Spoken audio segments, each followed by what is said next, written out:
everyone! Welcome back to my channel. So, ayan. So, meron naman tayong i-share. And I'm so happy.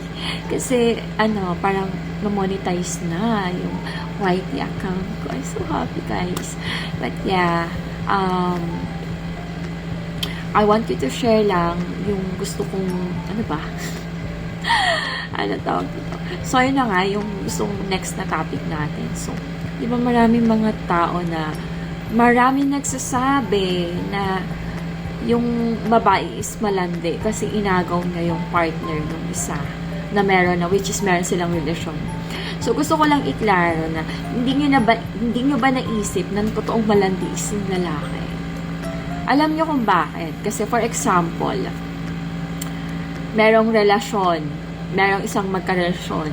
So, si guy, alam naman niya na may relasyon sila ni girl.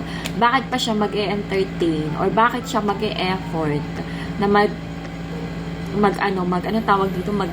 mag-effort dun sa babae na single na alam mo namang may partner ka. Hindi niyo ba naisip yon, everyone? Girls, na hindi babae ang malandi, lalaki ang malandi. Bakit? Sino ba nanliligaw? Di ba yung lalaki?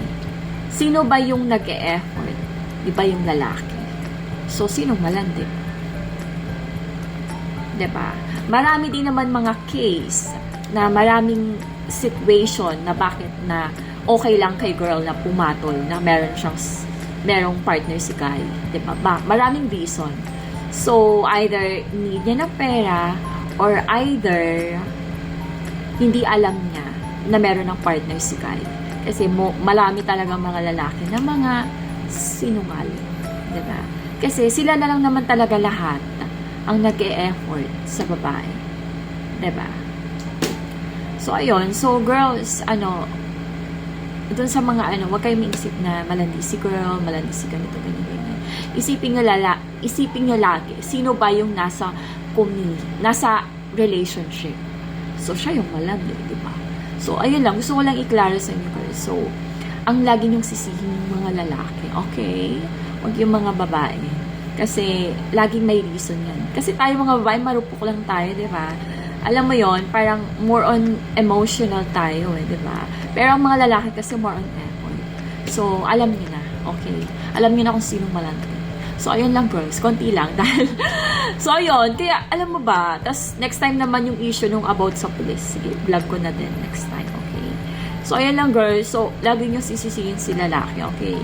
Kasi sila lagi yung sila yung lagi siya alam mo na yon, lumalandi. So, syempre, pag may opportunity, lalandi sila, diba? So, ayun lang, girls. Always, wag si girl, si lalaki ang sisihin, ha? So, ayun lang, girls. Thank you for watching. Marami pa akong i-share sa inyo. Okay, thank you.